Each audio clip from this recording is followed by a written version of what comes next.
Hello and welcome back. This is Candace with another video on the Pawsome Stamps YouTube channel. And today I have a shaker card that is inspired by this month's color palette challenge, which is all kind of purples and yellows. So let's get started. So I'm going to start off today with my stamping, and I'm using the Sweet Cupcake stamp set, which is one of my all-time favorites. And I'm going to stamp down one of the cupcakes and one of the little candies from it. And then I'm just going to double stamp that candy, so I have two of them, so they'll go on each side of the cupcake. And then while I have my Misty out, I did want to do my sentiment, which is going to be from the Macaroons stamp set. And I always do this when I don't have colored paper that matches this color scheme that I'm going for. I just kind of color with a Copic marker down on the paper and then let it dry.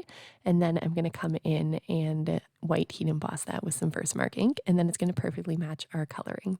So that's just something I like to do when I don't have colored cardstock that matches exactly, and I don't want to use white or black as my background color. So now I'm going to come in and do my Copic coloring. Of course, you could use any coloring medium that you are most comfortable with.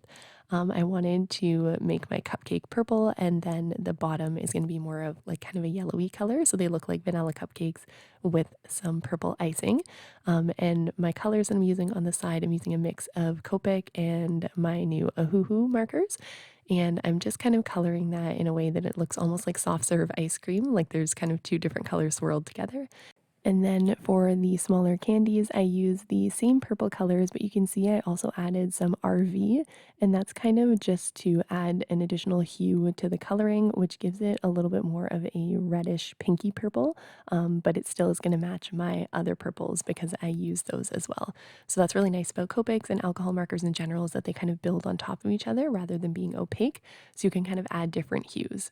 So once that was done, I am going to move on to assembling the shaker bit of my card. I did cut out two frames, but I only ended up using one of them, which you'll see later. And then I cut out some craft foam that's going to fit nicely behind the frame. And then of course I have my acetate piece from old packaging that's going to go at the front. So I'm taking my frame that I want to be the very front of my card, and I'm going to put some strong double-sided adhesive on the back of that. I'm just using double-sided tape, and then I'm going to take my piece of acetate and stick it down. So that's going to be the very front of our shaker card, and I'm very careful to make sure that that's nice and stuck all around. And then I decided I didn't actually need my second frame, so I put it to the side, and I am going to come in with the craft foam and again use my double-sided tape to stick that down.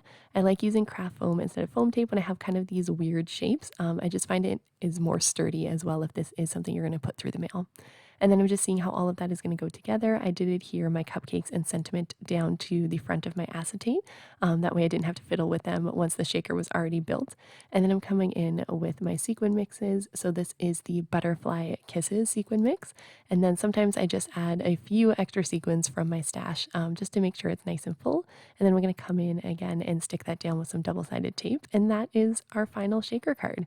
So a super quick but super cute card. Of course, we'd always love to see your inspiration for the challenge over on Instagram. I will link below to the blog post so you have all the information on how to join. And of course, don't forget to subscribe so you don't miss any future inspiration from the design team. And I will see you in another video. Bye!